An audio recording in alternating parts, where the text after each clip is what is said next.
Je regrette cette situation-là, très sincèrement, pour diverses raisons. Vous ne le savez peut-être pas parce que moi-même, je suis un agent municipal. Donc, je suis concerné au premier chef. Deuxièmement, Khalifa est un ami de très longue date et je revendique justement cette amitié-là.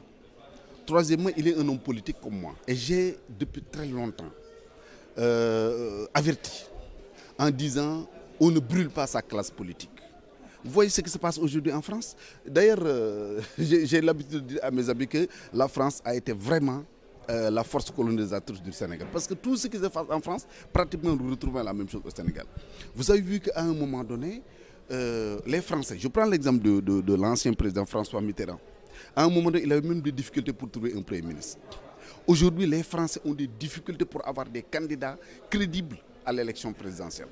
Parce que pendant longtemps, ils se sont mis à brûler tous les hommes politiques. Je pense que c'est le phénomène auquel nous assistons aujourd'hui au Sénégal.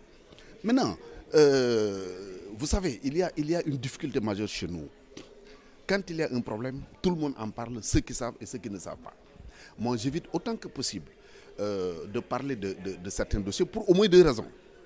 La première, c'est que je ne parle pas de choses que je ne maîtrise pas. Ça, c'est la première chose. La deuxième chose, c'est qu'à chaque fois qu'il y a un conflit quelque part dans le pays, j'essaie d'apporter ma modeste contribution aussi modeste soit-elle, pour apaiser, pour calmer, pour faire revenir les uns et les autres à la raison, même si le mot est de trop. Et vous comprendrez aisément quand je vous dirai qu'on ne fait pas la diplomatie sur la place publique. On ne peut pas faire, disons, essayer de ramener des partis en conflit à la raison en le faisant sur la place publique. Donc voilà les deux raisons pour lesquelles j'évite autant que possible de parler de ces questions-là, en tout cas dans le fond. Ce que je retiens fondamentalement, c'est que c'est regrettable qu'aujourd'hui la classe politique se mette à avoir un certain comportement. Il y a aussi un autre fait à dénoncer, c'est que dans notre pays, quand la situation vous arrange, vous dites oui, la justice est indépendante. Quand un verdict est rendu qui vous arrange, qui va dans le sens de la défense de vos intérêts, vous dites oui, la justice est indépendante. Quand c'est le contraire, vous dites que la justice n'est pas indépendante.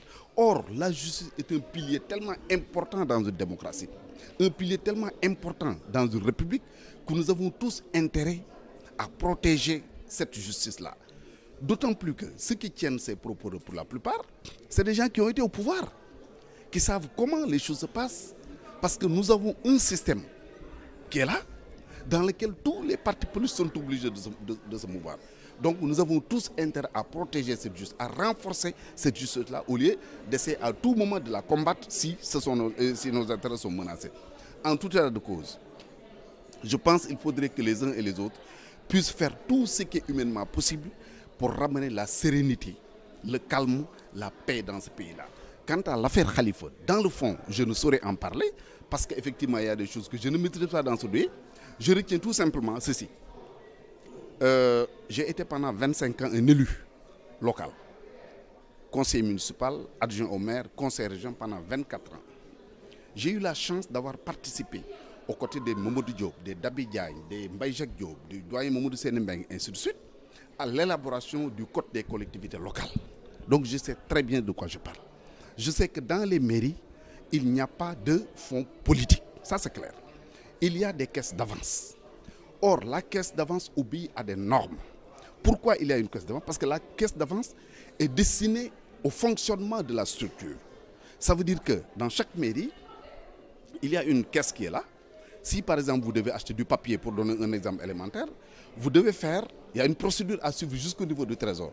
Maintenant, pour abréger ces procédures-là, on vous permet d'avoir cette caisse, de prendre de l'argent, d'aller acheter, mais de donner les justifications qui permettraient de renouveler cette caisse d'avance. Donc dans le fond, c'est comme ça que les choses se passent. Maintenant, s'il y a des erreurs ou des dérapages, c'est regrettable. L'essentiel pour moi, c'est de gérer toute cette affaire-là avec le maximum de sérénité pour que la paix puisse revenir dans notre pays.